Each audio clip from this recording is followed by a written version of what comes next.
sebab kufur di alam dunia nah siksa maka urang mah kuari alhamdulillahirabbil alamin urang mah iman ka Gusti Allah iman ka Kangjeng Rasulullah Muhammad sallallahu alaihi wasallam tinggal urang ngalaksanakeun perintahanana hayuh urang lalaunan mantepkeun jauhan larangan-laranganana nu sok daek ngaji mah rada deres tapi nu jauh ti pengajian usum natalan milu kuari natalan usum tahun baruan melo tahun baruan lamun ngan sakadar lu natalan jeung tahun baruan doang Kristen doang moal macet jalan nu ngamacetkeun jalan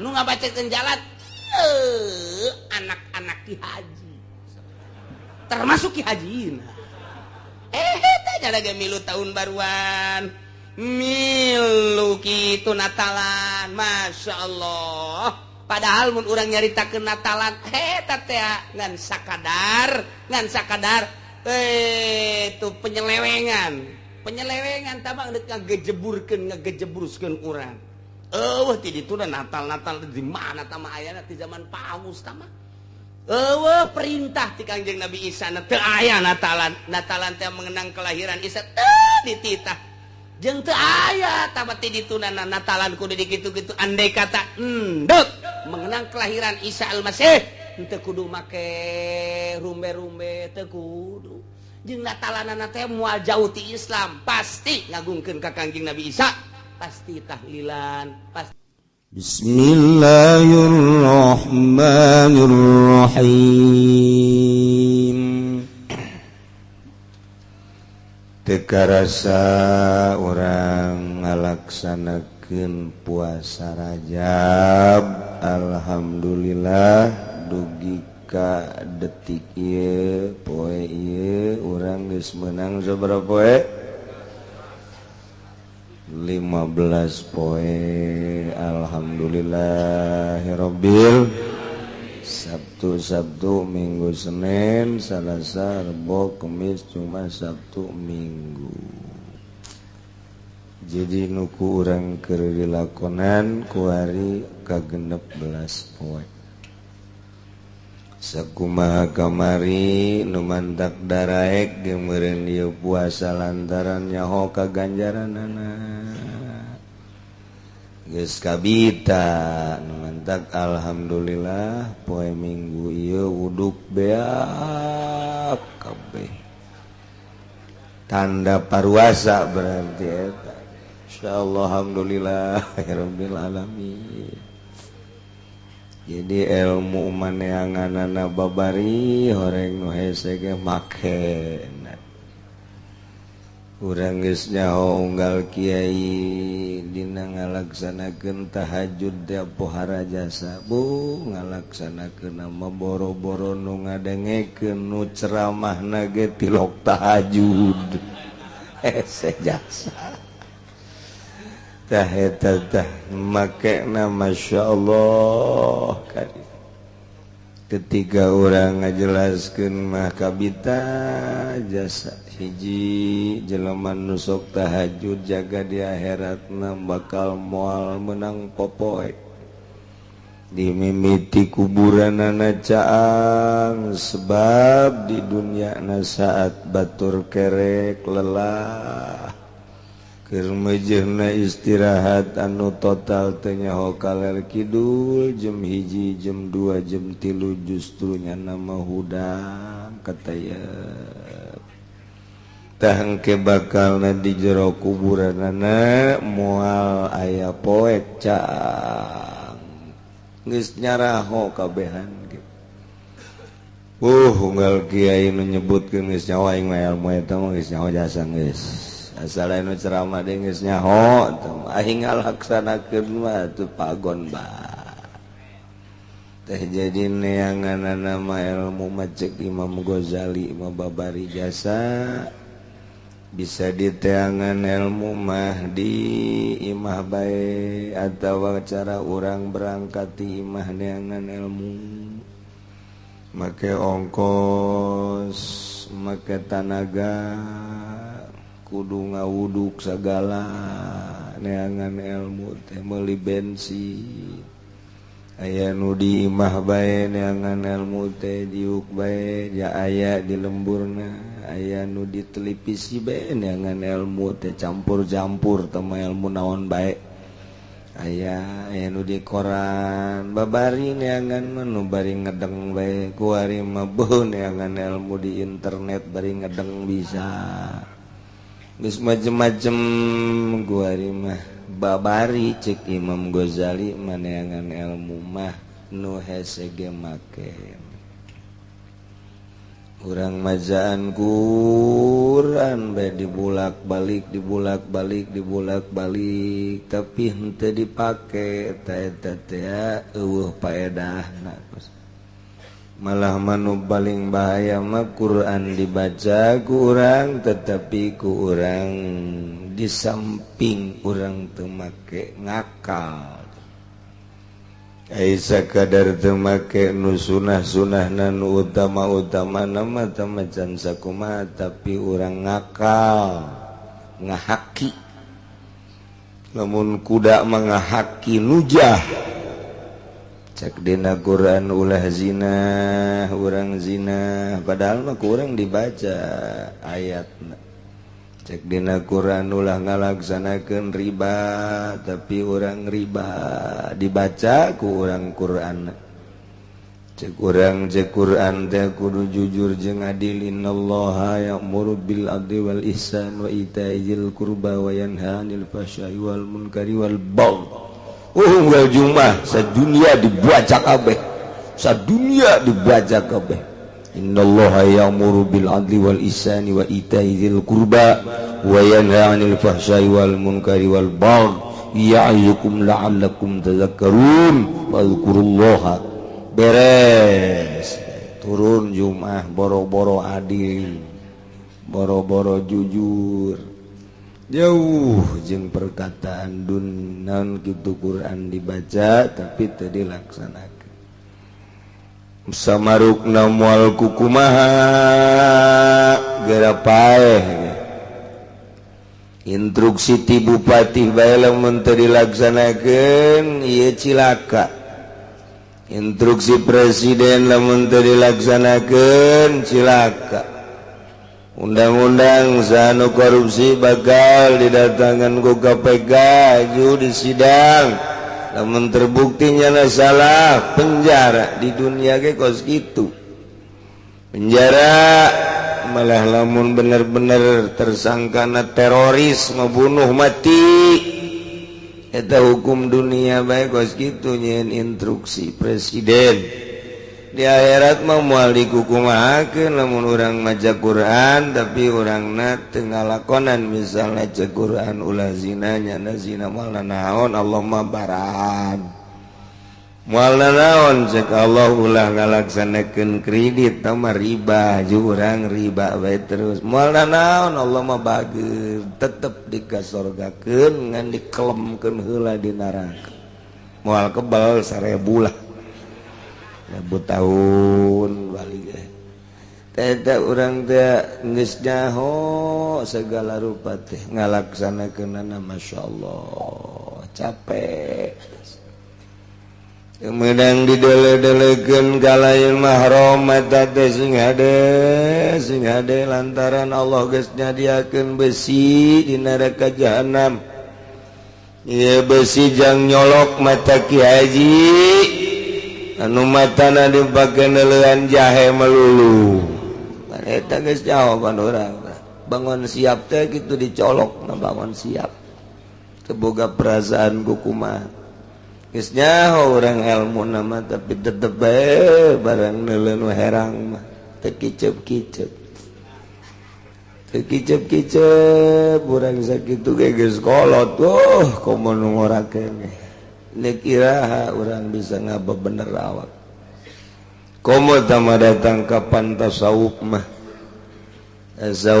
sing hade ulah aya resep kana dunia sabakatul hiber ajan lantaran dunia mah rusak ngahalangan antara urang jeung Allah asal resep bae kana dunia jauh jeung Allah makin resep makin jauh jeung Allah makin resep karena dunia makin jauh jeung Allah Moal pati-pati diangkat jelema jadi wali Allah lamun masih kene resep kana dunia moal aya hiji jelema diangkat jadi wali di jero hatena cinta dunia moal pasti geus eueuh duniaan di jero hate teh urang miceunana eta teh capek jasa ulah aya tulak ta'alluq ulah aya cinta adapun boga jeung teu boga geus beres tama dibagi ku Gusti Allah jadi nu ulah sote ta'alluqna resepna lantaran kabaca ku urang sorangan di mana-mana urang resep kana hiji perkara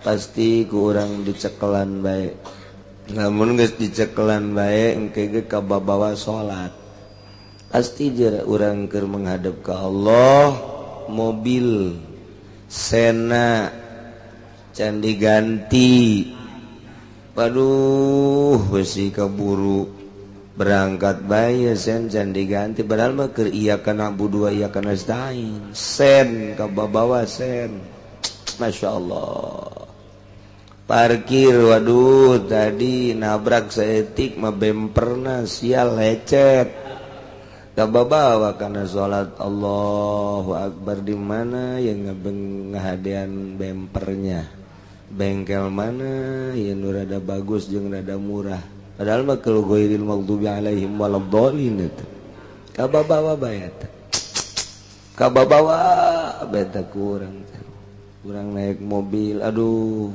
eta katoel saeutik tah cetna jadi rada lecet saeutik ku setang motor sial teh motor nya aki-aki deui lah aing mah menta gantina hese lah kababawa ke salat Allahu Akbar teh cet mobil kababawa keur naik mobil orang macet aya wawe naik motor ngajak seuri sial jasa aduh kababawa salat ya Allah ya terus bae teu irin-irin naon bae nu dipake karesep ku urang eta teh ngalang-halangan urang ka Gusti Allah Subhanahu wa taala geus lalaunan geus nu kolot mah coba kuari rada dicoplok-coplokkeun di jero hate karesep kana dunia memehnya nana ninggalkeun sakaligus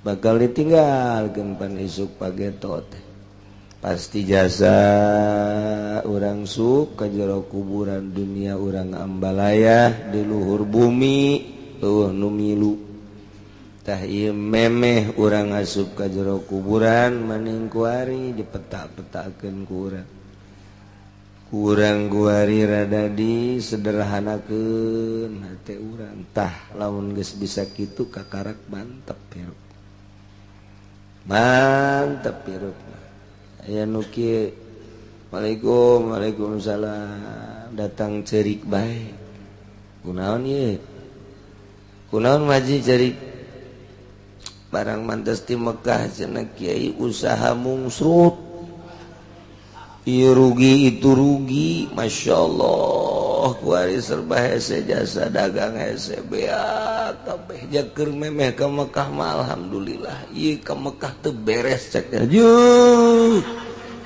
wah teu beres kugu eta min jumlati diijabah doa ku Gusti Allah nyana meureun mantep jasa ngadoana di Baitullah minta dibere cinta ka Gusti Allah hiji-hijina lamun cinta ka Gusti Allah duniana dieuweuh teu kaharti ku jannah nyana mah yang cinta tapi dunia nambahan moal bisa tuh pasti dunia nambahan cinta ka Allah kurang kecuali resep karena dunia masalah itu resep tah jadi loba jasa kuari anu salah balik ti Mekah jadi susah ajunya mungsang mangsing padahal mah eta teh keur diperhatikeun ku Gusti Allah Subhanahu wa ta'ala diperhatikeun ku Allah mah beda hiji duniana dicabut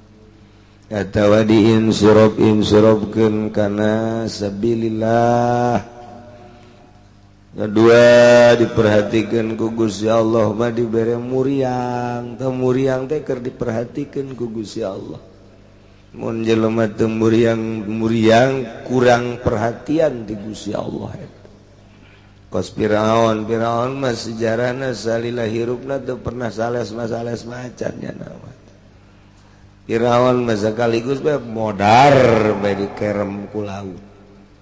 Jadi orang asal dibere muriang mah haju bae. Asa jauh jeung Allah pugu ge gerage. Keur teu muriang mah urang tilok zikir ka Gusti Allah barang muriang di imah bae subhanallah subhanallahan. Asal urang muriang masyaallah ya udang ngejeuna geus teu kawa wajasa Allah masyaallah masyaallah malik ka Allah Allah Junang karak di Masya Allah Allah Allah Allah Allah Allah cak Allah teh aing resep gadengnya suara sia kikituanan dah kamari masih keur sehat mobil bagus ka puncak balulut tilok iget ka aing bareng dibere muriang tah sia aing ngadedengekeun suara sia cek tambahan deui aku inggring dah Andai gugus jalan dia beki parah Allah Allah Allah Allah budak gandeng ulah didinya tah ingker zikir Allah Allah doh cak Gusti Allah mantap cetak tuh kan Allah Allah jadi muriang teh hadiah ti Gusti Allah nya hadiah ti Gusti Allah sehingga orang daek zikir mentak mudah-mudahan orang kabehan dibere muriang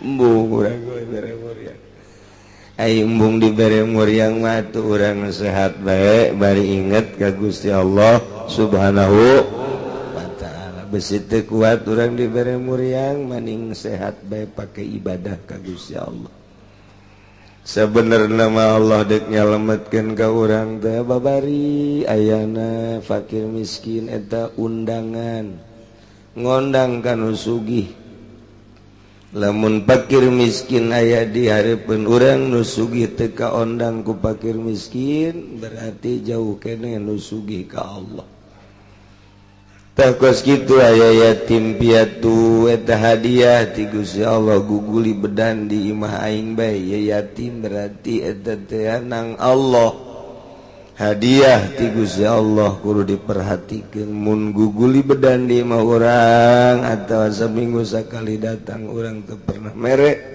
urang teu kapanggil berarti ku sorga eta teh hadiah ti Gusti Allah bro ka fakir miskin lawang sorga muka kurang mah teu boga pikiran kitu begitu aya fakir miskin ka urang cerik kemudian ku urang ditohonan secara zahir mah atuh leungit dunia urang padahal mah begitu urang mere fakir seri hatena pintu surga muka Masya Allah dikitu-kitu ge tetep bae mun isukan aya fakir diusir keneh bae tetep bae diusir bae lah sorga tinggal sorga cek nanti usir bae uyang yang fakir melulu urang mah kos kitu teh nya jadi nungundang ka urang fakir nungundang teh miskin yatim piatu eta undangan ti Gusti Allah sebagai hadiah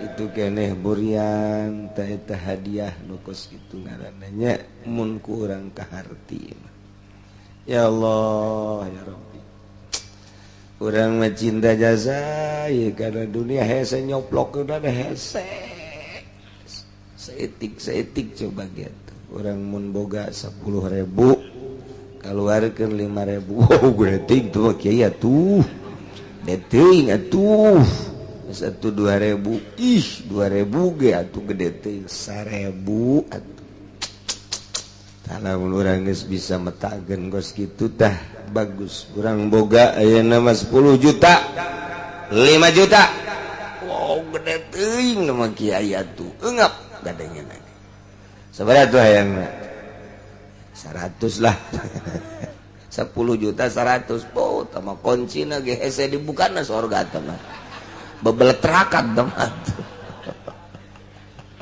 Ya Allah, padahal itu duit nu aya di leungeun urang lain urang lain ti Allah melalui leungeun. Coba cek Allah ku aing keur diperhatikeun di leungeun sia duit di kamanakeun emang urang teu diperhatikeun janang Allah eta teh dagang tek bere untung ku aing gulusur bisnis bere untung ku aing gulusur coba duitna dikamanakeun cek Allah ku aing diperhatikeun ayo geus bere untung ayo da ka mana sia ayo ka mana ka puncak ya cek Allah mal kebal ku aing dirugikeun di dagangna bohongan ka puncak bae asal untung ke puncak asal untung ke puncak asal untung wah rugi gua di dagang datang ke imah kiai sial keruntung nanti datang kagak rugi.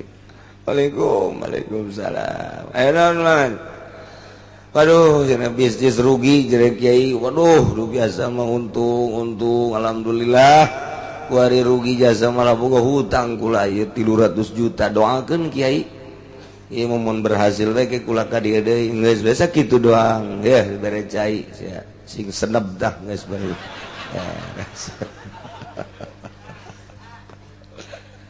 urang kos kitu tuh nya Imam Syafi'i imam mawa duit dek asup ka Mekah 10.000 dinar memeh asup ka tanah haram nya nyieun kemah di dinya kabejakeun Imam Syafi'i datang ti negeri Yaman kemudian aya gitu kemah di dinya brul-brulan masyarakat datang ka dinya eta duit ku Imam Syafi'i langsung dibagikeun 10.000 dinar wabeh teu nya saperak-perak acan cek Imam Syafi'i kula asup ka Mekah tanah haram isin lamun asup ka jero tanah Mekah nu dimulyakeun ku Allah masih kena mawa dunia amboh urang mah di dieu pak gede-gede mawa duit nah deuk mulai teko koneng teh apa oh ya Allah ya Rabbi Gusti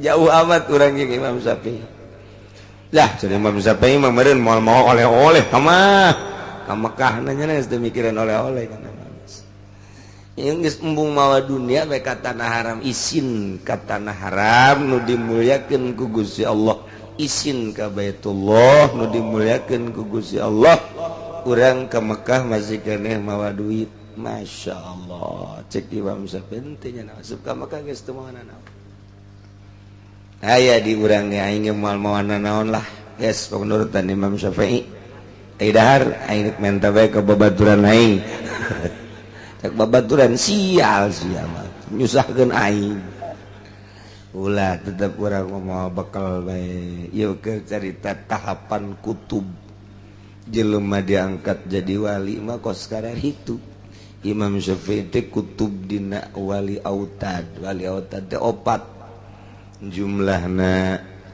hiji di kulon 2 di wetan 3 di kaler 4 di kidul eta wali autad paku ngaranna autad jadi paku dunia ditendenan wali-wali 4 jihad salah sahiji kutubna adalah Imam Syafi'i wali abdal 7 lantaran poe jumlahna aya 7 Minggu Senin Selasa Rebo Kamis Jumat Sabtu tendenan wali abdal 7 sesuai jeung poe wali mukhtar 3 nya nama wali imamani 2 kutub seluruh wali kutubul gaus wal arifis somadani hiji eta mah raja wali waduh raja wali Citra Kebon Jeruk tuh aduh ya Allah ya Karim ya dunia perwalian teh kos kitu namun kuari di negeri Indonesia khususnya di dunia umumna para wali geus dikumahakeun meureun di Tangerang lamun eueuh wali Allah beuh mangkaning nu zina ambalaya lain bae di kalangan anak muda nu zina teh kolot ge zararina lain bae anu barodo dia ustad gaya nu zina nu mabok ambalaya pamalingan ambalaya eta teh kapan ngundang siksa Allah godhob Allah lamun eueuh walian geus dikumahakeun meureun ku Gusti Allah tufazul ardu diraksa bumi biwalillah ku wali Allah Allah menghargai kawalina aya kakasihna masyaallah mantap urang alhamdulillah aya keneh wali nu mana cenah kieu wali teh wali Allah mah babari nu ti peuting ti log hees eta bae eta bae geus asa nu ti peuting ti log hees eta tewak geus ku urang loba cenah nu ti log hees mah nu main bola bae di TV nu main bola eta ge wali sarua cekel beheungna gantung ya nu ngobrol bae sapeuting seret da ge ieu mah hudang ti peuting tafakkur ka Gusti Allah nyana diu basorangan di handapeun tangkal caringin sugan bae naik pangkat cek eta ge sarua momonon teh kos kitu mah nyepi sorangan di kamar atawa di masjid ge embung di tengah-tengah masjid hayang ulah kadeulean ku sasaha wallah bae kadeulean mun aya munarahna mah di luhur munarah nya mah abeh babari malangkeun awak eta kos kitu wali Allah mah makin sepi makin nikmat makin sepi makin nikmat mantap kabeh para wali boga tempat nyepi boba heula mah eta bangsa guha-guha di Yordan di guha di Yaman mah komo loba guha-guha kuari dia masih kene termasuk di Mekah loba guha-guha di gunung-gunung teh para wali mah didararinya terus di urang ge atuh kitu di pamijahan di berbagai-bagai tempat embung nya nama babarengan jeung jelema sawarehna kos kitu aya nu kudu bareng jeung manusia wali teh macem-macem wali aya nu terus bae babarengan jeung jelema aya nu babarengan jeung tukang main gapleh bae wali kene wali teu kanyahoan mantak siga dia besi balak genep leungit eta dicokot ku anak wali eta masyaallah ya macem-macem eta geus dunia itu bagus nu nyaraho iwati para wali-wali Allah subhanahu wa ta'ala geus teu makajeun nu penting mah urang kuari ulah cinta teuing kana dunia komo datang kang ngridit urang ngajukeun proposal berarti ngajukeun dunia teu bagus kiai mah kos kitu udag-udagan jeung nu kitu kecuali bangsa anu nyieun yayasan emang parantina teh mah dunia ieu mah yayasan ge lamun mantep memaning ulah geus bae urang mah ka Gusti Allah niatna ibadah ulah hayang rame ulah hayang hebat daripada dirame-rame ku makhluk dihebat-hebat ku makhluk mendingan dirame-rame dihebat-hebat ku Khaliq jangan ridho Allah di mana urang dipetakeunana carana ulah cinta dunia sakitu bae dia menuluykeun ayat kamari maksudna kangjeng memeh diinstruksikeun perang na ye aya instruksi ti Gusti Allah dalam rangka dakwahna cek Gusti Allah Muhammad lah eta jelema-jelema nu diajakan ku aranjeun hajunya ngalelewe kana ajakan anjeun yane kana agama ngalelewe ngaheureuy-heureuy nyana teh ngahina-hina nyana baliran be tinggalkeun heula untuk sementara. Hiji, kadua jelema anu katipu ku kahirupan dunia sehingga nyana teu beunta mata hatena. Teu neuleuh kana agama nu lurus, eta ge balieuran heulanan. Geus rada tiis sugan asup wa dzakir bihi antubsala nafsum bima kasabat laisa laha min dunillahi waliyyu wala syafi'. Tugas anjeun mah mat cek Gusti Allah ngararapih jeung ngabeberes makhluk supaya nyahoeun ka pangeran nu asli nu ngadalem langit bumi katut eusina jeung supaya nyana ngalaksanakeun instruksi-instruksi perintah-perintah Allah. Coba lalaunan macak Gusti Allah balieuran heula tinggalkeun ke datangan deui ulah datang ka nyana terjerumus ka neraka ku sebab nyana can nyahoeun ka pangeran nu asli. Tugas anjeun teh dakwah supaya nganyahokeun manusia nyaho kana bener. Lain haju ditinggalkeun geus lah aing mah moal hayang deui ka sia jadi siapa diri. Naon kitu ngaranna diajakan ge kitu-kitu kene bae. Geus aing badak indit teu meunang kitu ta nabi mah. Teu meunang kos kitu kudu tenang. Arahan kumaha carana. Lamun urang ngampakan kayu bongkolna, kayu Ambon, uratna sing paringkel. Eta here hese jasa kudu ku ahlina. Lamun nu lain ahlina kampak beak 12 can kumaha. Can kumaha ya tapi lamun ku ahlina mah dideuleuh gonyan oh ka dieu uratna trek lalaunan. Ke ka dieu deui trek lalaunan, ke ka dieu trek lalaunan. Ternyata sakaligus. Lah, urang nu neuleukeun aja ngeunaheun. Nu neuleukeun ngeunaheun asa deuk bisa. Begitu orang ngampak, wah tuh, kelek sengkleh. Ku ahli dawa babar. Ieu mah hese jasa ye, kunyana ge geus dikitukeun hese geus dikitukeun hese ditangtungkeun kunya di beji.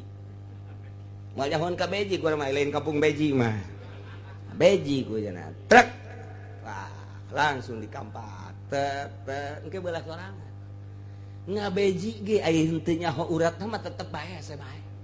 Ngabagal deh ngabagal tapi lamun nyaho uratna mah tek ngeunah awewe eta sarua jeung bongkol Ambon hese teh awewe teh beuki berat mah leuwih berat awewe mah wah bagal we sesuai jasa tah ieu teh kudu dibeji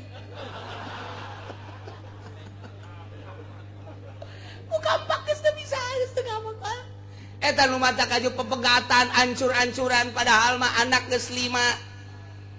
Tapi tetep aja teu bisa dilanjutkeun deui. Naon eta? Lantaran ieu ngabagel. Wese, lain hese deh. Wese jasa. Hese. Pan aya awewe mah hayangna kieu. Babari sebenarnya awewe mah hayangna. Kak. Deuk ka kotanya. Mana tuh duitna? Sabaraha butuhna? Butuhna aya bener mangsa 2 juta mah. 3 juta. Wow, abang sayang. Kos kitu eta. Awe mah hayana kos kitu. Geus dia momoy. Balik dia nanti kota. Aya balanjana, aya. Kira ada ka kota deui. Bisa di ka kota deui disadiakeun dia tah 5 juta.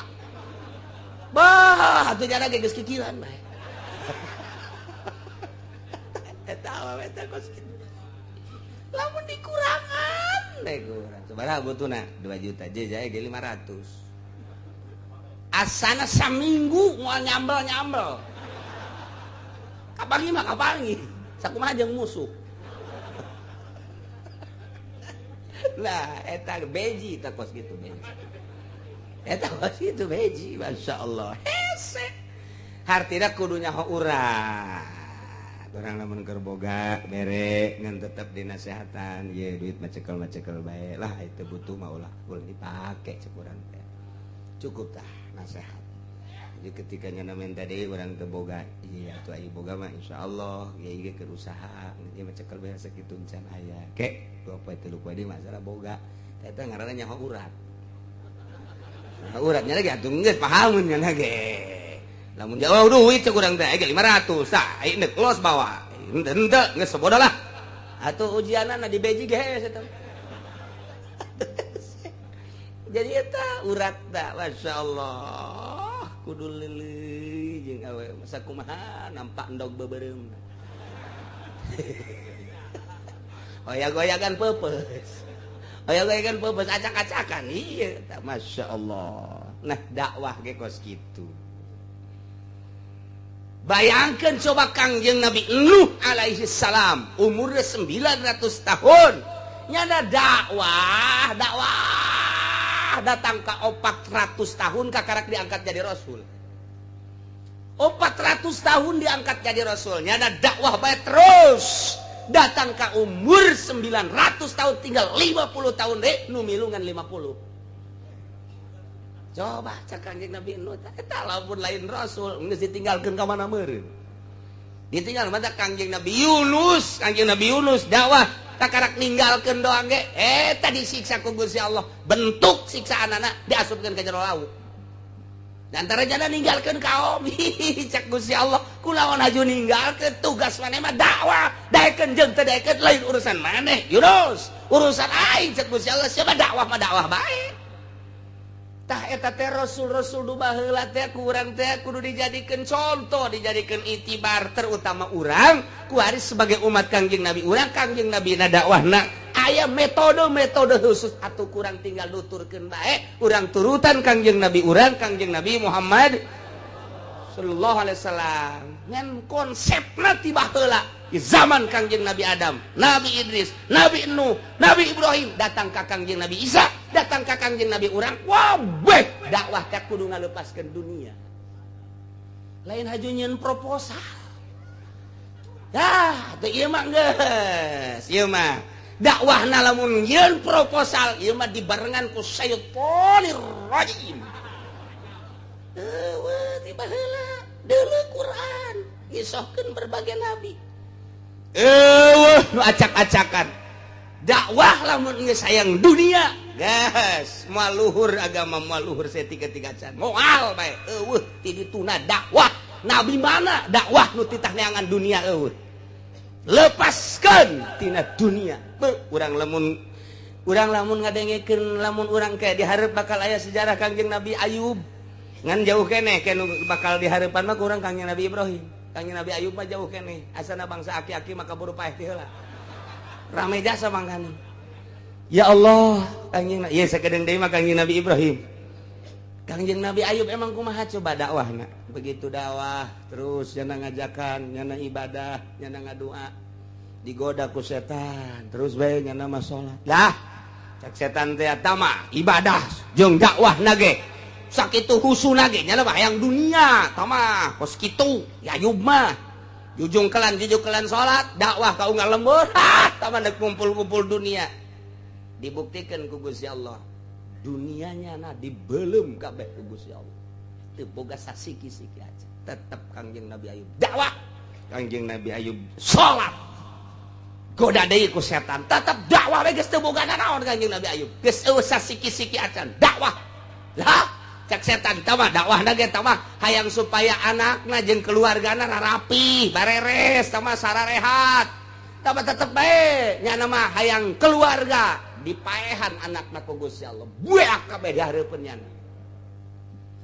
kumaha tah harta geus eueuh anak geus eueuh pamajikan masih keneh aya 4 dakwah terus Kangjeng Nabi Ayub teh dakwah salat ka kampung eueuh anu nuturkeun masyarakat lah cak setan teh mah dakwah ge hayang pamajikanana supaya raresepeun jeung dirina supaya sehat abeh kabantu-bantu dibere panyakit ku Gusti Allah ateu borok kabeh sakujur awak bam harta geus eueuh nanaon teu boga setik-etik acan anak geus dibeakeun ku Gusti Allah awak lah geus dibeakeun ku Gusti Allah tapi tetep Kangjeng Nabi Ayub mengajakan bae dakwah terus satungtung masih kena bisa lempang Kangjeng Nabi dakwah terus baik sholat terus baik kabelah dia nangis teu daya teu upaya karak pamajikan ninggalkeun tinggal hiji deui Siti Rohmah tah dibawa ka sisi gunung Kaguha diamparan kudang daunan cek Kangjeng Nabi Ayub ulah diamparan kudang daunan masih kena dunia sama kos kitu mah ulah Kangjeng Nabi Ayub kesik nu aya bae kesik nu aya beres kieu Siti Rohmah nah bolak-balik kadinya bolak-balik geus Siti Rohmah teh geus kacapean ngadoa ka Gusti Allah noel ka Kangjeng Nabi Ayub Kak Bu harta geus dibeakeun ku Gusti Allah anak geus dibeakeun pamajikan geus baralik tinggal kula doang awak geus euleut tulang geus kadeuleut atuh ja kakak mah Rasul jeung Nabi ngadoa bae atuh ka Gusti Allah supaya cager-cager awak kumaha eta Kangjeng Nabi Ayub indit sia rahmat indit ulah ti aing masih keneh sia kos kitu hayang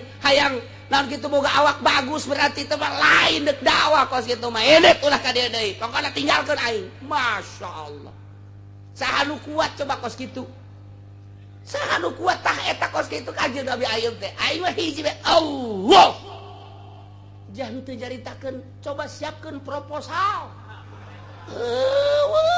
Gusti Allah hina di akhiratna kiai anu make proposal hina kajen kumaha ge nyempilkeun di jero dakwah teh jang kahirupanana heuh nanaonna pasrahkeun ka Gusti Allah Kangjeng Nabi apah kacaritakeun boga pabrik henteu Kangjeng Nabi apah kacaritakeun boga kebon henteu susah Kangjeng Nabi hiji mangsa Kangjeng Nabi keluar ternyata si Abu Bakar aya di luar ger papanasan torojol di Abi Hurairah nyekelan beuteung cek Abi Hurairah teh ieu kula mah lapar jasa sabaraha poe mah kula mah geus 2 poe kula geus sapoe cenah sampai sapenting teu dahar kula geus 2 poe cek si Abu Bakar teh dahar torojol cek Kangjeng Nabi aya naon maneh ieu Abu Hurairah sapoe geus teu dahar sampai sapenting ente Abu Bakar geus 2 poe 2 penting kula geus 3 poe 3 penting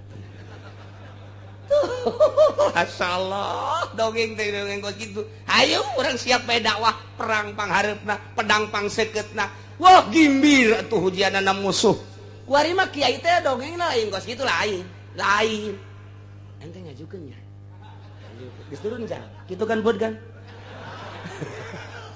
geus turun jan oh turun geus sauti anu motong sial dasar tapi kuari keur nyieun deui kamari naon kamari mah fotona foto pondok kuari majelis eta keneh kan oh lah geus we hiji-hiji ke musola batur los dongeng teh kos kari nyaho aing kabeungeut-beungeut nu kari itu nyaho jasa di Belaraja loba di Cisoka loba di Sepatan luang dua brag geus pokona muah di Cikupa loba nu eueuh teh di Pasar Kemis henteu tah mah di Pasar Kemis beneran teu tinggalin dek maju kumaha agama puguh kiaina ge ieu di jerona teh sambil menyelam minum air beres teh mah dakwah kos kitu mah moal pikeun silih omongkeun kiai nu karitu suuzonna gede jasa kiai partai kiai anu selalu memohon ka pemerintah suuzon gede jasa coba ge deuleukeun cak lain cak kula cek Imam Ghazali deuleu ge di Ihya eta teh bakal suuzon bade jasa ka kiai-kiai anu kos kitu teh ekstrim nyana teh ka kiai kos kitu teh pesimis nyana teh hate leutik mah mengakui ngan nyana embung ka tembong gorengna ngomongkeun kiai anu apik bakal lain cak kula mah nyampaikeun doang teu percaya deuleu ya buku hese cenah macana mebes ya sok ngomong-ngomong atuh bacaan ieu na sapotong-sapotong nu ngeunah-ngeunahna doang tah ieu nabi teh kos karita ieu Muhammad cek Gusti Allah balieran tinggalkeun deuleu ke situasina jeung kondisina nah ulah ditinggalkeun justru maneh diutus ku kaula teh cek Gusti Allah jangan beberes mentak eta teh nabi teh ngangon makhluk wali teh ngangon kiai teh ngangon Teu ngangon-ngangon bebek. Besi aya anu endek ka dieu ka sawah batu. Besi aya nu ka belah dieu ka kece. Bebek tadi giring-giring pangitik lagi kudu dua. Bebekna lempeng nyana ngaboros.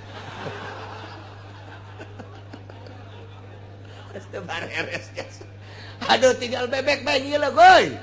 Aing di hus-hus aing sia mapal. Cak bebek gas aing dek mapal bae, mapal berjamaah. Teu bareres. Masya Allah. Kiai dek mapal atuh dek kumaha.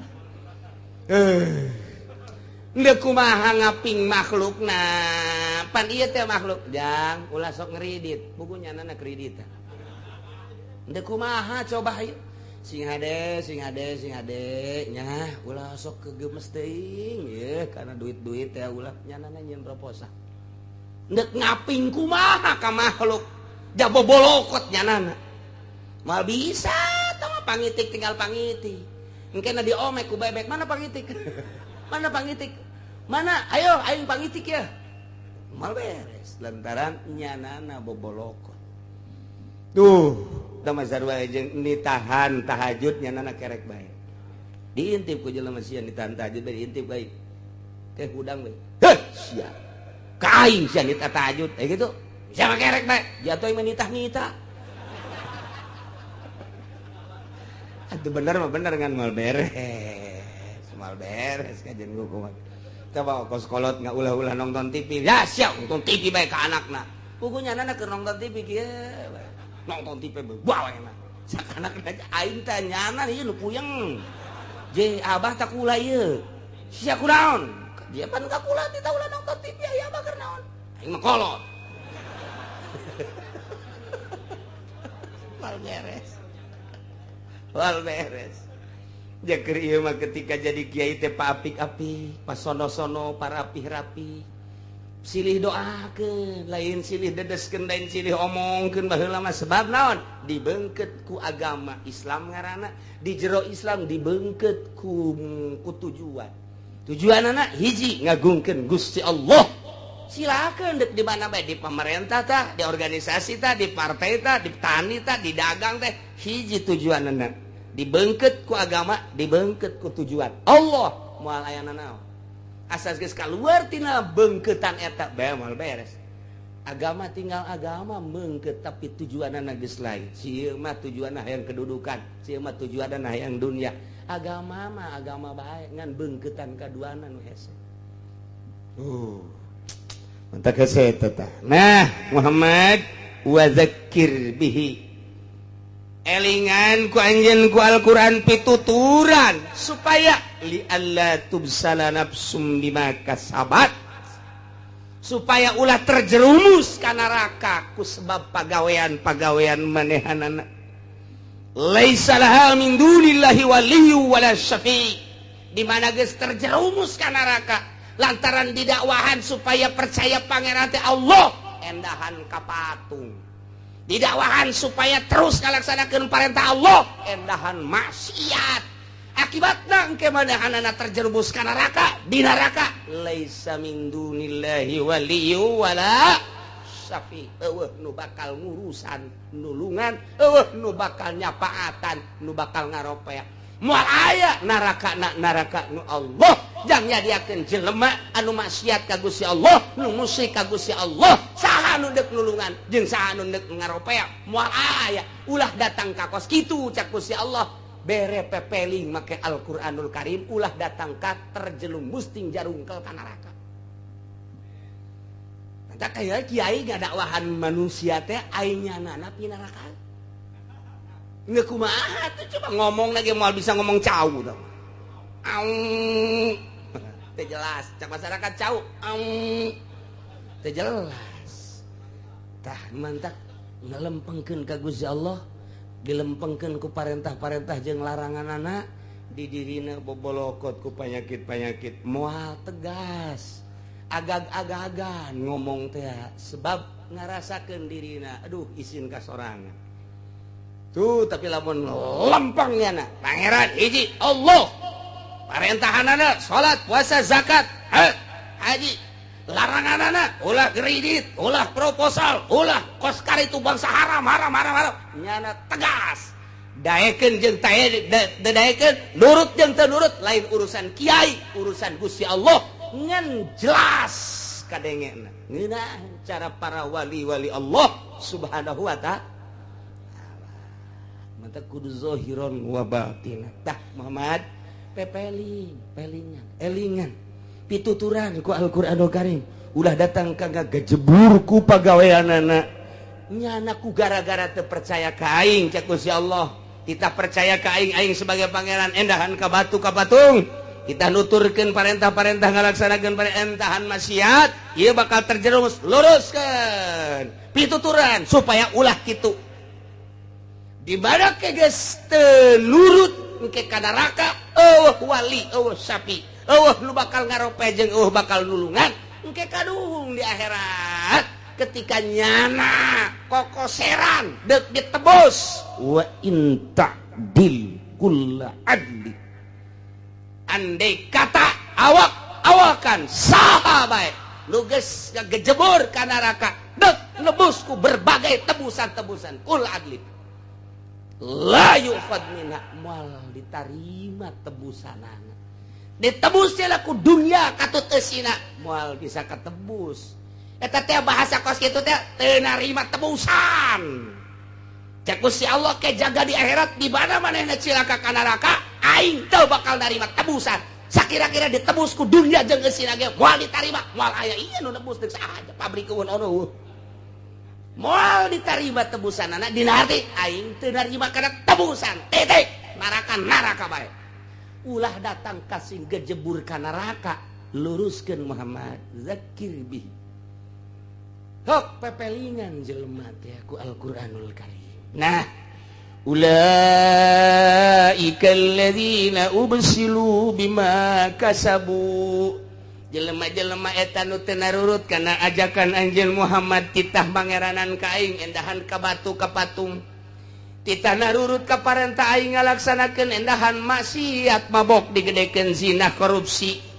maling jeung sajabana dengan kata somprana cek ahli tasawuf nuhankeun harta nuhankeun jabatan nuhankeun makhluk eta teh bahasa ahli tasawuf di mana-mana jelema karesepna lain ka Gusti Allah berarti ngabogaan pangeran nu kumanehna diresepan cek ahli tasawuf aya jelema resep jasa kana harta datang ka teh salat-salat acan dibahasakeunna mangeranan harta aya jelema resep jasa kana jabatan wani meuli sababaraha miliar oge nu penting aing diuk dukung ku sia berarti nyana mangeranana kana jabatan tah lamun aya jelema resep jasa ka makhluk ka jelema dibelaan ka jeung kumaha ge ngaranna nyana teh mencintai makhluk mangeranan ka makhluk aya karesep salian Allah ngaranna pangeran cek ahli tasawuf geus kuari dibahasakeun menuhankan dunia menuhankan tahta menuhankan jabatan menuhankan makhluk tah eta teh bakal kena akibatna di akhirat neraka jelema-jelema nu teu nurut ka ajakan anjeun Muhammad teu nurut ka parentah aing ulaika alladzina ubsilu bima kasabu jelema-jelema eta lalu bakal digejeburkeun ka neraka ku sebab pagaweannya na di neraka ke bakal kumaha lahum syarabum min hamim panas neraka teh dahaga ke bakal dibere cai jang nginum padahal manyana ge keur gugujubaran ku kucuprakan kekerbekan dina cai caina kumaha eta teh tiis nya teh atawa panas teh sakumaha lahum syarabum min hamim bakal dibere inuman tina cai anu panas-panasna geus teu kacaritakeun sakumaha panasna sebab eta panasna teh kadeuleuh sanajan di wadah bubuncalan luar biasa ngagolak cek urang teh bakal dibere dipaksa titah nginum cai nu meunang ngagolakeun di neraka enum ku sia ajur sainting-sainting. Kitulah para kafirin, kitulah para musyrikin, kitulah para munafikin bakalna ngagejebur ka neraka. Nu narakana ngagolakna luar biasa, titah nginum cai meunang ngagolakeun lagi ribuan tahun. pokoknya manggis bae acak-acakan usus-usus di jero teh boro-boro nu panas tengah puncal di neraka model kos gitu cacak-cacak panas nu aya di urang ge mun diasupkeun langsung atuh acak-acakan komo ieu di neraka na iyalah wa adzabul alim siksa anu pohara jasa kunaon eta bima kanu yakfurun iyalah ku sebab manehanana kalalupur waktu di dunia. Nah, kakupuran di dunia engke bakal diasupkeun ka neraka. Neraka teh jang jelema-jelema anu kalapir. Neraka teh jang jelema-jelema anu musyrik. Neraka teh jang jelema-jelema anu munafik. Neraka teh jang jelema-jelema anu maksiat. Ari kitu mah di dunia lah teu pernah maksiat aya ridho Allah. Neraka teh eueuh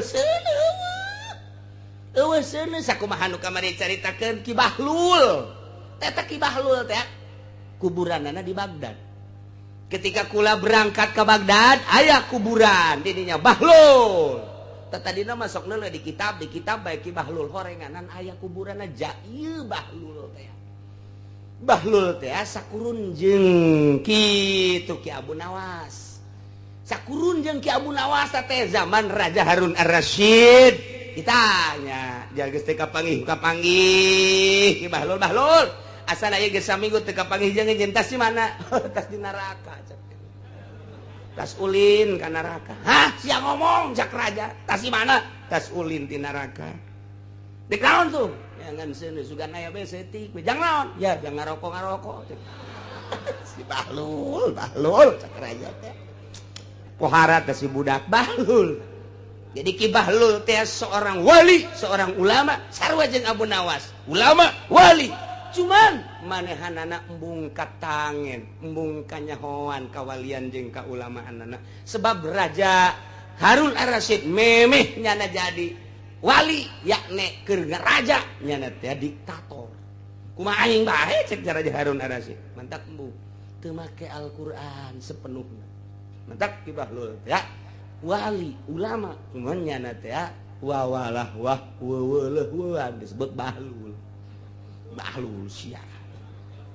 Jadi nyana mah embung kanyahoan kiai, kuari mah nu lain kiai hayang kanyahoan kiai. Artis kikiayanan. Coba ya musisi kikiayanan. Coba nu kumaha pelawak hayang di kiai-kiai. Nu kiai asli mah embung murigak bulu disebut kiai teh ya. Sebab kiai teh kiyahi nusok ya Allah ya ilahi ya Allah ya ilahi. Ima lain mah ya kredit ya proposal Wal beres kitu bata mah. Tah nu kiai asli embung di kiai-kiai, nu lain kiai hayang di kiai-kiai. Tah ieu mah dokter Andes doang tadi disebut marah. Ente kurang tuh. DRS-nya mahal itu. Oh iya, maaf ya. Guys, Dokter Andes Kiai Haji Arif yang saya hormat. Ujungnya S1. Apa itu S1? Kita kecap benteng. Siungin teh. Aduh, Masya Allah. Ya Allah. Bahlul. Kumaha sia tas mana? Tas neraka. Nu bener. Tas naon tuh? Nengen seuneu. Manji. Eueuh. Kumaha sia tas bareng kieu? Ulah barang datang ka penjaga neraka aya malaikat di dinya. Ulah minta. Malaikat. Ulah. Ieu neraka. Mohon. Bisa kula neuleuh coba pangbukakeun. Ai kitu rek naon? Coba rek nyangan seuneu saeutik we. Yang naon cek malaikat? Lah perlu. Cek malaikat teh atuh moal aya ente sangaran ana Bahlul. Lul cek malaikat eueuh tanda-tanda seuneu ente mah. Ente coba hayang leuleuh. Dibukakeun ku malaikat zamania teh. Prek. Tah silakan ieu neraka. Asupna ka neraka. Duh. Pan cenah cak Muhammad, cak Kangjeng Nabi neraka teh seuneu, ja ieu satungtung deuleu eueuh seuneu naon kakidul eueuh seuneu kaler eueuh seuneu kawetan eueuh seuneu kakuleur bohong berarti eueuh seuneu pancen neraka teh seuneu aduh keluar deui nya malaikat kok enggak ada api. Kemana ini apinya? Katanya neraka itu api kok gak ada. Kemana itu nerakanya? Oh Bahlul, neraka itu tidak ada api, cuman tempat api. Tempat api? Iya. Apinya di mana? Apinya mah nanti orang Cikupa yang main gapleh, nah dia bawa balak genep nanti ke sini. Itu bawa api sendiri dia. Oh begitu? Iya. Yang orang sonono, orang Pasir Gadung yang suka main ayam di kawasan. Nah, itu dia mati nggak tobat. Nah, itulah ngaduin ayamnya dibawa ke neraka, dia bawa sendiri. Yang mabok, nah itu nanti bawa api ke sini. Yang zina bawa api nanti dia ke sini. Yang korupsi bawa api dia ke sini. Tah, eta horenganan seuneu mah bawa urang ti dia dibawa ka ditu. Cek malaikat atuh aya neraka mah nu mantap pantes dina Al-Qur'an. Wattaqun nar allati waquduhan nas wal hijar. Sing sieun maneh ka neraka nu panghurungna teh manusia. Ieulah manusia-manusia nu kadarituna pinuh ku dosa. Asupkeun ka neraka nu mantap sanajan ngarendeng da duaan. Nu ieu mah ngan mabok doang, nu ieu mah nya mabok na zina nya maling. Ngarendeng duaan atuh beda seuneu panasna. Si mah pohara jasa atau si mah bawana sakitu bae. Tuh kos kitu cak Bahlul teh jauh sono horeng di neraka mah. Nanti ke Kangjeng Nabi operasi ka neraka. Sahabat operasi. Ulama-ulama operasional terus ka neraka. Teu panas sebab teu mawa seuneu ti dieuna ka ditu. Bawa urang seuneuna. Geus mun hayang panas ke di neraka, bawa saloba-lobana. Itu bae ulah hese-hese. Sanajan ngarendeng di ditu tah nu ieu mah teu boga piseuneun nu ieu mah pinuh atuh engke nu ieu mah sanajan ngarendeng nu ieu mah parah nu ieu mah teh nu ieu mah aman-aman bae tah nu mantek dipersilahkeun ka dieu teh kitu tuan raja jowo sono horeng di neraka jahanam raja Harun Ar-Rasyid kieu nu bener sia lol bener cenah kira-kira aing mau seun tuh ya asana mah pinuh lho raja. Waduh, sia Bahlul kos pisaan bae, karasa ku aing geus kira. Sing trek-trek awak aing. Ge.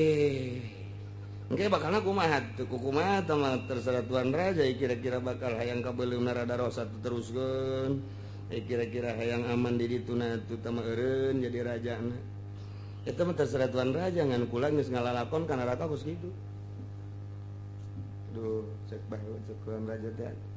Yang dikirim batunya jadi raja itu terserah tuan raja tambah kahiji eta geus bere encan masih kene kieu kene bae Raja Harun Ar-Rasyid mikiran bae nyana tuh ngeunaheun nya lamun jadi wali ngeunaheun jadi ulama mah di akhirat mah asana araraman dina neraka nyana guling gasar tah bareng tas ngobrol jeung Ki Bahlul teh bolak-balik ya. Teu bisa hudang nyana salat kayak ngedeng deui nikmat meureun mun jadi wali mah ke di akhirat teu mamawa seuneu cakumaha nu ditakeun ku si Bahlul kieu sapoe dua poe saminggu nyana keur tenang-tenang kieu bae nyana teh di luhur singgasana raja kerajaan aya di luhur keur macul joket tuan raja teh saha eta? Kula. Saha sia? Abu Nawas. Keluar aja. Eta naon tidak tebacul di dinya, deuk melak cau. Manya melak cau di luhur, cek jana teh. Geus pokona mah sugan jadi be cek jana. Manya melak cau di luhur atuh jamal jadi ka jeung kumaha ge, kuduna ge ditaneuh melak cau mah. Ulah di luhur sungsunan aing. Manya melak cau di luhur sungsunan moal jadi sia. Sarua yang jadi wali di luhur kasur moal jadi tage. Aja hoa. Aduh kana sehatan kedua kali Raja Harun Ar-Rasyid sial-sial teuing je. Bener oge tak Bu Nawas. Kok nyahoeun aing hayang jadi wali. Gas atuh turun sia. Enggeus saya geus kaharti mah gua lagi deuk turun. Turun. Tadi tuh mampir heula teu Aram kalau mah kudu ka istana mung ke mah tempat Ki Golkar tempat di jalan. Ini Abu Nawas ka ieu. Tinggal raja bae. 2 penasehat hiji Bahlul 2 Abu Nawas. Ceknya jangan aredan kabeh tau. Panggil. Bahlul titah ka dieu Bahlul coba. Tudaekeun. Kunaon cara tudaekeun anak? Wallahu alam cek anu diutus. Coba titah ka dieu Bahlul, tah si Bahlul titah ka dieu jeung Abu Nawas. Aing hayang nanya anu sabenerna coba kumaha aing nyeri hati aing ye. Hiji bakal mamawaseun ya aing. Cak si Bahlul tah mah. Kadua melak cau di luhur sungsuna moal jadi hayang jadi wali di luhur kasur moal jadi cek. Coba aing ngobrol anu sabenerna coba cak dia. Dikatakan itu. Kiai Bahlul, ulah kiai aing mah lain kiai, nu edan aing mah. Nu edan Bahlul tah kitu sia. Kita kali itu ku Tuan Raja. Rek naon? Sada rek nanya. Lamun dek nanya lain aing nu titah ka ditu raja nu ka dieu. Maknya aya gentong nyamperkeun gayung nu kudu nyamperkeun gentong. Wih, nu edan jadi gaduh aing ngomong ku mah edan cieunan. Sampaikan tino edan kan itu. Datang ke Abu Nawas. Tuan Abu Nawas. Ulah make tuan. Kiai Abu Nawas. Lain kiai aing mah. Satu. Nu gelo. Sarua jeung nu tadi. Itu edan ieu gelo. Ieu mah dengan hormat tuan raja titah ka ditu cenah. Aya naon? Cenah nyana geus teu bisa hees rek nanya masalah. Bejakeun ka tuan raja. Moal aya wali, moal aya kiai nu daekeun mapatahan di istana. Eta mah pinuh ku paharaman. Lamun endek datang ka dieu, eueuh ti dituna gentong nyamperkeun gayung. Cih, sarua jeung tadi teh mah cenah. Bebeda ka tuan raja sakumaha tadi laporanana. Siapa tetah? Apa ku aing cenah dibui bae kitu? Coba, bui eta, Abu Nawas, bui. Beres tah budak. Dibui Abu Nawas jasukeun dilayat ku raja. Abu Nawas ulang ieu tah gara-gara sogol sia ka aing ku aing dibui. Jang ngeunahanan dibuyan sakna. Nikmat dain dibuyan mah kula teh kudu usaha barang di dieu mah jadi bere dahar nikmat jasa. Gua mah minta rada kebelan bae dibuyina sakna teh. Sial-sial teh cak tuan raja. Sugan teh menyeri dibui horeng ngeunaheun. Aing mah kieu bae nu mantak dibui ge lain sabui-buina. Aing mah nanya bae emang kumaha itu syaratna jadi wali. Syarat jadi wali mah eueuna naon? Hiji ulah sok hees di luhur kasur. Nomor kadua ulah sok hayang diraja-raja. Nomor katilu ulah sok make kendaraan bagus. Nomor kaopat ulah sok hayang bogana naon. Sakitu doang syaratna naon. Naon berat. Kos kitu syarat jadi wali mah. Nu bener bae nu bener simpulna kumaha? Oh, kakarak ngaluarkeun dalil. Abu Nawas di jero penjara teh ngaluarkeun dalil nafsu. Begitu la tujalisin nafsa cek Abu Nawas. Ulah sok rerejeungan jeung nafsu. Lantaran nafsu teh adalah ada musuh kendaraan setan. Lamun anjeun ieu digiring-giring ku nafsu jeung setan datang ka paeh moal jadi wali. Sebab wali mah teu boga rasa diri mulya, teu boga rasa diri agung, teu boga rasa diri aya. Geus panghina-hinana, pang lemah-lemahna, pang rudin-rudina di dunia, tak mun geus ngarasa teu berarti boga awak kakarak diangkat jadi wali. Kula neuk guguru atuh ka anjeun. Atuh eueuh masalah deuk guguru mah. Ngan kudu kaluar ti istana. Geuk siap kula deuk kaluar ti istana. Ulah siap-siap kudu bebeneran. Bener. Karak kaluar istana dibikeun. Kerajaan dibikeun. Kaluar Raja Harun Ar-Rasyid ngan baju hiji. Calana hiji, serba hiji. Teu meunang make kendaraan. Lempang cumplang campling guruna Abu Nawas kakara dit naon kitu dididik ku Abu Nawas sanggeus tadi dididik terus teu meunang boga rasa agung jeung mulya satungtung boga rasa agung jeung mulya eta teh nyaruaan jeung pangeran nu agung jeung nu mulya mah pangeran urang mah kudu ngahamba nu bener-benerna jadi hamba ulah boga rasana naon kakarak dirinya saeutik geus teu boga rasana naon kasimpulan nama selama 5 tahun Raja Harun Ar-Rasyid ngampleung kakarak ku jelema kuari mah di kota teh di ome teh nyahoeun eta raja huluna di kitu-kitu geusina kadang-kadang ulin jeung budak kakarak didinya manggih kanikmatan ibadah Raja Harun Ar-Rasyid baheula aing di raja-raja di dunia di akhirat mah bakalna disiksa kuari aing dihina-hina di dunia di akhirat aing bakal jadi raja tuh kakaraknya nak bebeja deui ka Abu Nawas geus nyahoeun Abu Nawas ge makom demi makom geus dilaksanakeun cak Abu Nawas wahai Raja Harun Ar-Rasyid kuari kudu jadi raja deui ieu naonan raja deui pimpin umat lamun umat tadi pimpin ieu bahaya anjeun mah boga wewenang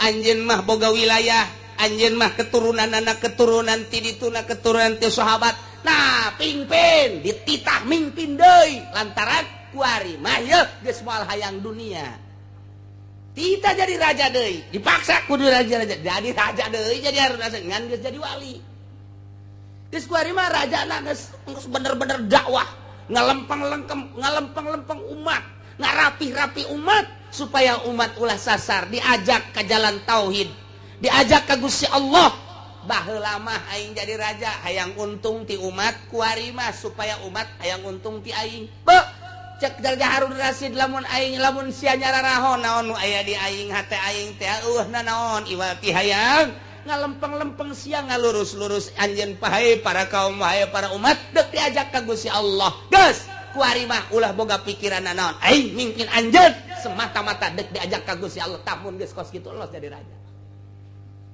mun masih kana jadi raja bohedo karena dunia boro-boro jadi raja nasional jadi lurah moal berak moal becus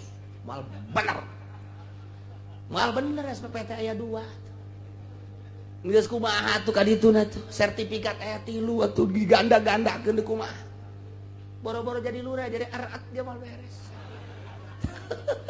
moal beres masyaallah tah kos kitu dididik jadi kudu aya pendidik dek jadi wali teh atuh boro-boro jadi wali dek hayang bisa maca kitab ge kudu boga guru hayang maca Quran ge kudu boga guru hayang bisa maca ieu bae ge ini Budi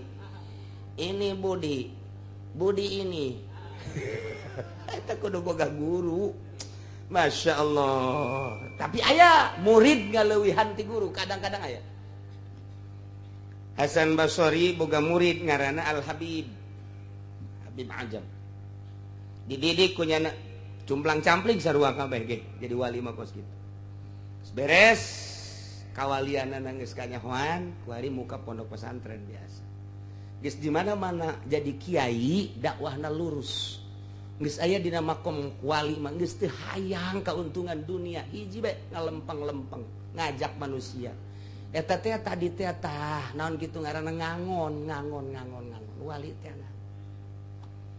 didatangan ku Ki Hasan Basri guru Assalamualaikum Waalaikumsalam Alhamdulillah cek muridna kadatangan ku mama bunga gunung sekitar ieu Baghdad Hasan Basri ti Baghdad Basrah gunung sekitar ieu laluhur tapi hate kuring leuwih bungah leuwih luhur kadatangan ku mama alhamdulillah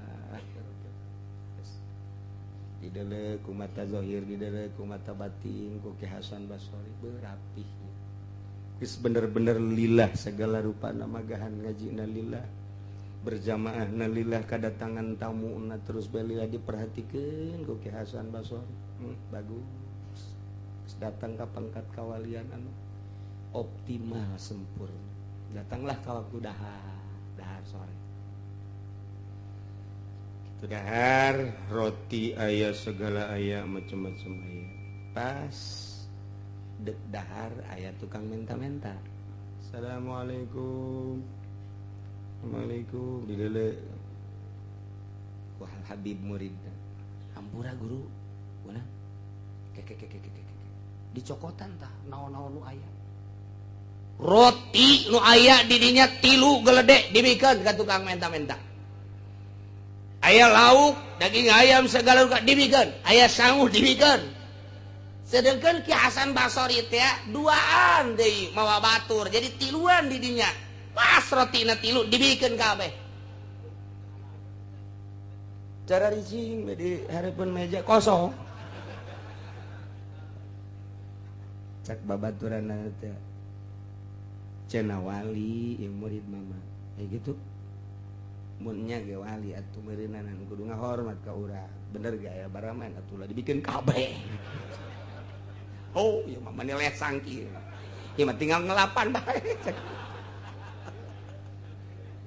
Jadi Hasan Basori nama cicing bae cak babaturan nu saurang cak saurang deui kiai ieu tadi urang geus gahayal dahar diisuk geus dahar pas deg dahar kunaon dibikeun kabeh tah ieu teh wajar henteu mun disebut wali nya pancen cak kiai tadi di imahyu urang zarah ka murid kula nu geus jadi wali kula mah atuh percaya bae mun nya ge nya wali minimal dipotong-potongkeun urang sapotongnya na sapotong ieu mah beak kabeh ya wali kos kieu cek dia teh itu dihormat urang nu geus puguh dihormatna jadi henteu dihormat.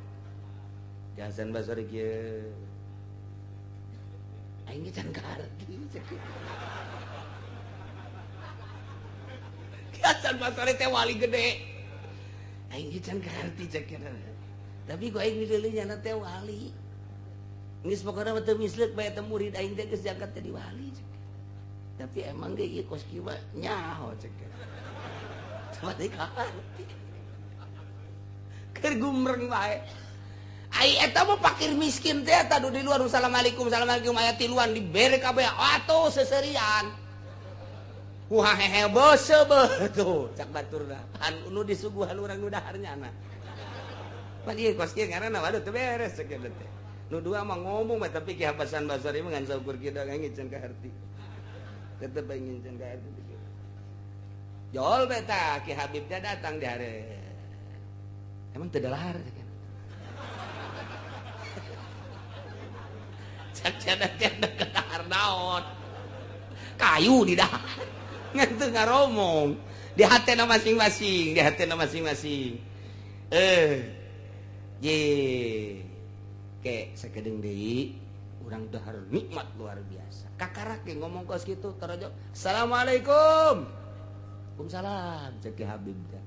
Waduh ya alhamdulillah kula kamari ieu boga panyakit teh cager cek manehna ta ieu kula mah terima kasih jasa yeuh mawa roti mawa sangu jeung duit-duitna. Cek Ki Hasan Basori tuh eta meureun. Ieu dibuka ku Ki Habib teh.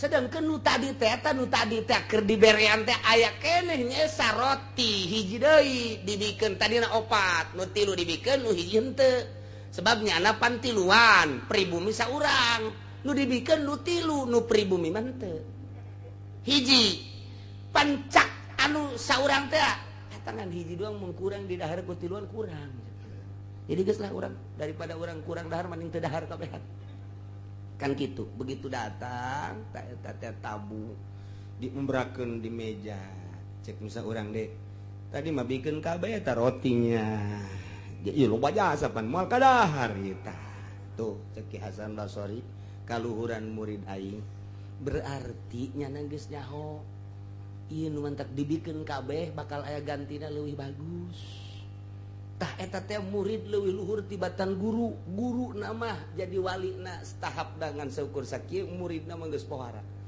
geus nyaho nyana nu mantak dibikeun kabeh teh lain moal digantian di jalan bener geus kaambeul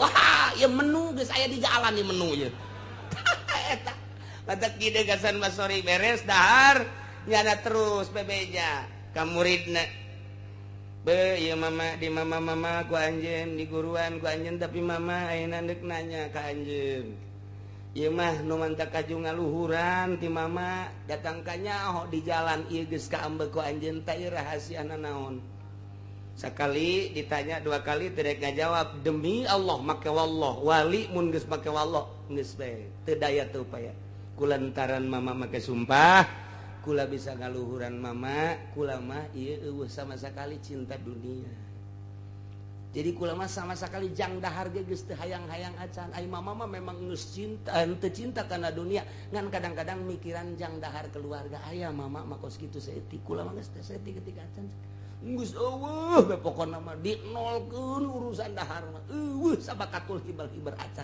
ti dijana jadi kuari kula ngaluhuran mama tah jadi dunia ngahalangan kana pangkat urang satungtung urang ngejar dunia satungtung urang cinta dunia kajenting elmuna saadag-adag moal diangkat di hiji makom di hiji hal diangkat jadi wali moal jelema diangkat jadi wali teh geus tersep kana dunia satungtung resep kana dunia na ieu moal diangkat jadi wali ikir kabelah dieuna makin cinta kana dunia makin jauh jeung Gusti Allah cinta jasa kana dunia jauh jasa jeung Gusti Allah datang ke resep jasa teh nyaho nu halal nu haram ya ieu bagus jauh lagi jauh lah deui datang kaku gara-gara cinta dunia pangeranana ge nu asli Allah nu nyiptakeun langit bumi katut geusina nu ngahirupan nyana anu nyaetkeun nyana endahan teu disembah nyembah ka patung nyembah ka batu naudzubillah min zalik ilah lahum syarabum min hamimin wa adzabun alim bima kanu yakfurun ku sebab kufur di alam dunia nah siksa kejadian mantap urang mah kuari alhamdulillahirabbil alamin urang mah iman ka Gusti Allah iman ka Kangjeng Rasulullah Muhammad sallallahu alaihi wasallam tinggal urang ngalaksanakeun perintahanana hayuh urang lalaunan mantepkeun jauhan larangan-laranganana nu sok daek ngaji mah rada deres tapi nu jauh ti pengajian usum natalan milu ku ari natalan usum tahun baruan milu tahun baruan lamun ngan sakadar lu natalan jeung tahun baruan doang Kristen doang moal macet jalan nu ngamacetkeun jalan anak-anak Ki Haji termasuk Ki Haji tanya lagi milu tahun baruan milu kitu natalan Masya Allah padahal mun urang nyaritakeun natalan teh ngan sakadar itu penyelewengan tamang deuk ngagejeburkeun urang ti ditu Natal di mana tama ayana di zaman Paus tama perintah ti Kangjeng Nabi Isa teu aya Natalan teh mengenang kelahiran Isa teu dititah jeung teu aya tama ti ditu Natalan kudu dikitu-kitu andai kata endut mengenang kelahiran Isa Al-Masih teu kudu make rumbe-rumbe teu kudu jeung Natalanana teh moal jauh ti Islam pasti ngagungkeun ka Kangjeng Nabi Isa pasti tahlilan pasti macam-macam Taurat atau Injil nu asli kan geus Injil nu asli nu kuari mah eta mah geus tahrif kabeh oge urang kuari katipu nyana Natalan milu rame nyana tahun baruan urang milu macet Jakarta macet Puncak macet Cianjur macet Sukabumi macet ieu pan lamun Kristen doang mah moal macet berarti budayanya ieu geus merambah ka urang naudzubillah min zalik wa min zalik nah iyalah kudu dipikirkeun ku urang nu geus bebeja ka kula kuari nu geus bebeja ka kula yeuh anu leungit pamajikanana nu geus 3 poe nu leungit anakna nu saminggu anu geus leungit pamajikanana ieu mah nu leungit anak mah geus loba jasa tamat nu leungit pamajikanana ieu sekitar urang sekitar Balaraja sekitar Cigaraksa Cikupa Pasar Kemis kemeta kecamatan-kecamatan Tangerang Barat lah ieu nu geus leungit pamajikanana beneran lain lalagaan ndek ka mana ieu teh pasti untuk tahun baruan. Geus dibokingnya nembereun ku Korea ku bule. Ya Allah, kula lagi milu prihatin. Ditanya kula salakina anu boga anak sabaraha, anu boga anak 2, anu boga anak 3, anu geus boga anak aya nu geus lila cenah rumah tanggana ngan teu boga-boga anak. Lah leungit coba ieu. Ke gira-ge, beres tahun baru uncul deui. Periksa coba papalangkakan anak gua. Coba ngagedean tang teh coba. Masya Allah. Baheula mah urang ngadenge tahun baru, ngadenge Natalan teh di kota, kuari maka urang. Ieu kakara kos kikieu tahun berikutna, tahun berikutna. Sesuai jeung Kangjeng Nabi, mamin zamani illa badu sarun. Beki goreng, beki cilaka. Urang mah kuari geus karolot masih kene bisa menikmati ayat-ayat. Wallahu alam kahareupna, zaman anak jeung incu urang, masya Allah. Geus hararese lain lalagaan ieu mah. Zaman urang baheula keur leutik TV ngan saukur make aki. Eueuh aki geus hese teu bisa nonton TV. Kabelah dieuna geus make eta naon gara colokan. Kuari mah TV di bawa. Geus make 3G, geus make BlackBerry. Kuari geus aya sistem anyar deui. Wah, geus sagala rupa canggih kuari mah. Geus kadugalan kagorengan dibawa terus setiap saat ke kamar mandi, di jalan, di mobil dan lain sebagainya. Mopo ka Gusti Allah. Ieu keur carita zaman urang aya keneh urang isuk pageto anak jeung incu urang mun eueuh kiai nu teger engke deuk kumaha. Kiai geus balalangkrut kabeh kos kitu kabeh. Ku Gusti Allah geus dinonaktifkan Gusti Allah. Jasa sarua kiai jeung lain kiai batur geridit nyana leuwih hebat geriditna batur nyen proposalna hiji nyana mah 5 berarti cinta duniana luar biasa nu neuk ngelempeng-lempeng jeung nasehatan anak incu urang coba naudzubillah min zalik wa min zalik. Sementara eta budaya-budaya Kristen, budaya-budaya Yahudi geus merajalela luar biasa. Isuk pageto pembangunan di dieu perumahan luar biasa. Nu geus bae ku urang deuleu Sumarekon, deuleu BSD. Dele perumahan-perumahan gitu. Geus teu menyatu jeung agama. Api lain imah ieu jeung imah ieu teu wau. Hirup geus masing-masing. Al-Qur'an ngan sakada jadi koleksi di luhur lamari doang dibaca teu pernah. Komo dilaksanakeunna mah. Nge kumaha sekeliling urang ge perumahan lain ulah mun urang ningali motivasina sangat bagus tapi kandas agama. Pemerintah geus teu bisa dipercaya ku urang. Udah bisa dipercaya di bidang agama, nah mana aja pemerintah ge ancul-anculan kos gitu atuh. Pemerintah geus acak-acakan, MUI geus acak-acakan. Kuari geus kanyahoan aya sababaraha perusahaan anu make barang haram, MUI make label halal halal kene. Geus sabaraha coba. Tapi kok teu dilaksanakeun. Di samping eta deui aya nu lain perusahaan-perusahaan gede, perusahaan-perusahaan semacam perusahaan baso, semacam perusahaan-perusahaan nu koskara itu ieu teh aya campuran-campuran barang haram ketika didatangan mah kadinya nyana nyaritakeun halal padahal make barang-barang anu haram ieu teh geus lain lalagaan di urang. Endeu kumaha geus kahareupna ieu. Ieu geus carita teori iwati urang muntayang ka Gusti Allah. Gusti mudah-mudahan anak incu urang disalametkeun ku Gusti, dibere engke nu mawa petunjukna kiai anu lurus, kiai nu bener-bener nu ningalina Allah Subhanahu wa taala tanpa aya embel-embel nafsu jeung dunia. Amin ya rabbal alamin. Gusti mah maha kawasa. Tapi lamun urang ningali sejarah Kangjeng Nabi istimewa, zaman sahabat sangat istimewa, zaman tabi'in istimewa, setelah tabi'in geus mulai rapuh. Ya, 500 tahun Hijriah bangkit deui zaman Raden Patah. Tidinya teu kebel kurang ti sahabat. Ti harita can pernah bangkit deui datang ka kuari. 1400 can bangkit deui. Kakarak endeu kamari lamun nyaho sejarah kamari tinggal salengkaheun deui. Ketika Saddam Hussein jeung Osama bin Laden berjuang tinggal salengkaheun deui. Runtuh Kristen jeung Yahudi.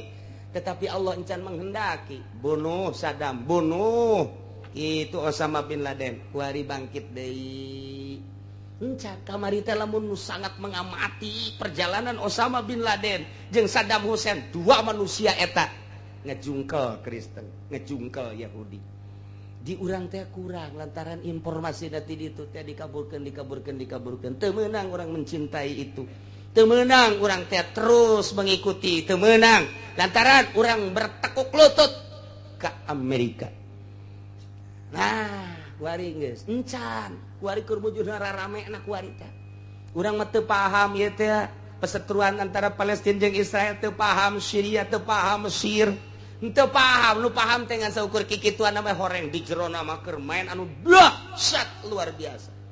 Mentak geus urang kuari mah ngadoa bae andai kata Gusti eta memperjuangkeun agama kitu bae nyuhunkeun dipuntayangan ku Gusti nyuhunkeun dibere kakuatan ku Gusti iwal ti kitu lamun di jerona lain kenakalan agama maknya orok di berondong drat naon salahna maknya ibu-ibu di berondong drat naon salahna naon kasalahanana di Irak maknya atuh perang kos kitu ded masyarakat kabeh agama lantaran boga sejarah moal kaluar ti 10 negara sejarah Islam dunia moal kaluar ti 10 begitu diamati teh 1 Syria, nomor kedua Mesir, nomor ketiga Baghdad Irak, nomor keempat Iran, nomor kelima Turki, nomor kagenepna Yordan, nomor ketujuh Yaman, nomor ke-8